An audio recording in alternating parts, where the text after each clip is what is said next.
Bismillahirrahmanirrahim. Assalamualaikum warahmatullahi wabarakatuh. Perkenalkan, nama saya Muhammad Denis Ares Trimilani Zuani dengan NPM 10.100.118.064. Saya berasal dari Fakultas Kedokteran Universitas Islam Bandung.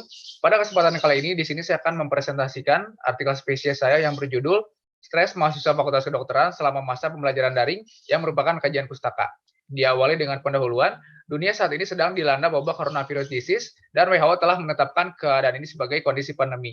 Akibat pandemi, hampir seluruh aktivitas normal masyarakat terhenti, termasuk di bagian pendidikan.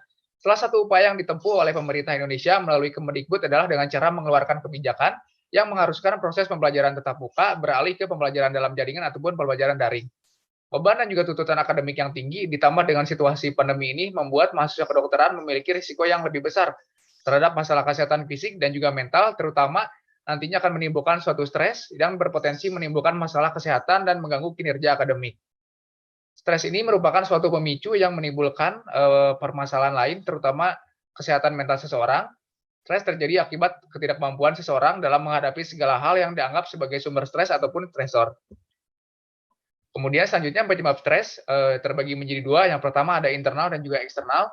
Internal ini dia itu berasal dari individu tersebut seperti kondisi demam, penyakit menular, trauma fisik, malnutrisi, aktivitas fisik yang melelahkan, serta adanya gangguan fungsi dari biologis. Sedangkan untuk yang eksternal ini, dia itu berasal dari luar diri seseorang, seperti adanya perubahan besar dalam lingkungan, perubahan peran dan juga sosial, konflik hal pekerjaan, dan juga hubungan interpersonal. Kemudian untuk jadi jenis stres terbagi menjadi dua. Yang pertama ada eustress. Dia ini merupakan stres yang menghasilkan konsekuensi positif, kemudian dia ini bersifat sehat dan konstruktif. Sedangkan untuk distress merupakan stres yang menghasilkan konsekuensi negatif, bersifat tidak sehat, dan bersifat destruktif. Selanjutnya terkait dengan respon stres, terbagi atas aspek psikologis dan juga biologis. Dari segi aspek psikologis, pada saat seseorang berhadapan dengan stresor, seseorang tersebut kemudian nantinya akan menjalani atau melakukan appraisal atau penilaian, dan juga coping ataupun penanggulangan.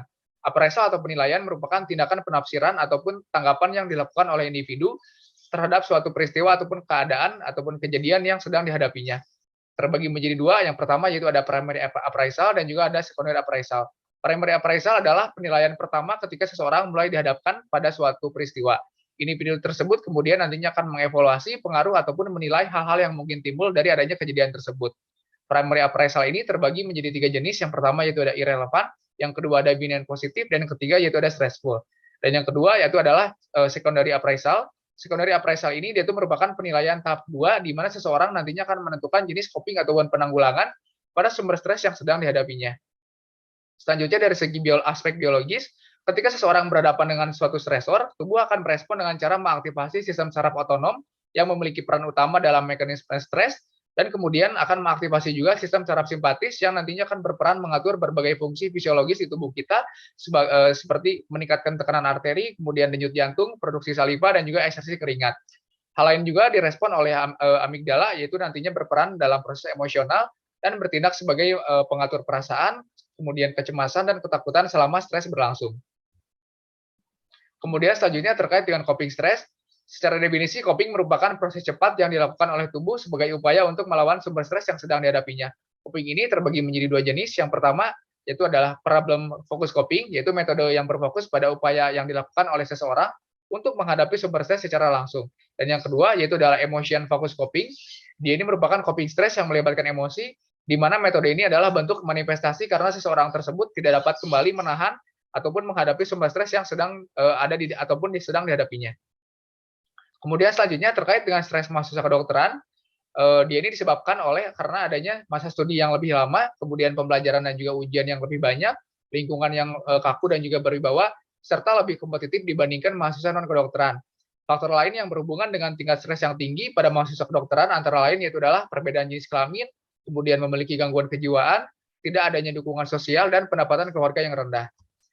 Kemudian selanjutnya terkait dengan stres mahasiswa kedokteran selama masa pembelajaran daring, seluruh aktivitas kegiatan akademik berubah menjadi proses pembelajaran daring ataupun dalam jaringan. Transisi pembelajaran online ini membutuhkan penyesuaian substansial yang cukup kompleks. Terdapat beberapa stresor yang memicu terjadinya stres pada mahasiswa kedokteran selama masa pembelajaran daring, yaitu adalah ketidakpastian belajar dan mengajar, kemudian kurangnya pengalaman klinis, tidak dapat belajar secara efektif, merasa kesepian, dan tidak dapat bertemu dengan teman. Kemudian selanjutnya mengenai kesimpulan, kemungkinan penyebab stres yang terjadi adalah dampak dari transisi dan juga periode adaptasi fase belajar yang baru. Stres yang terjadi pada mahasiswa kedokteran selama masa pembelajaran daring ini dapat berdampak pada kecemasan, depresi, konflik interpersonal, gangguan tidur, dan juga mengganggu kinerja akademis. Respon dan juga derajat stres yang hadir bergantung pada jenis stresor yang dihadapinya. Kemudian adanya variabilitas dalam tingkat stres juga dapat disebabkan karena adanya perbedaan dalam kurikulum, fasilitas pengajaran, kualifikasi, serta tingkat perhatian yang diberikan pada mahasiswa. Sekian yang dapat saya sampaikan. Alhamdulillah. Wassalamualaikum warahmatullahi wabarakatuh.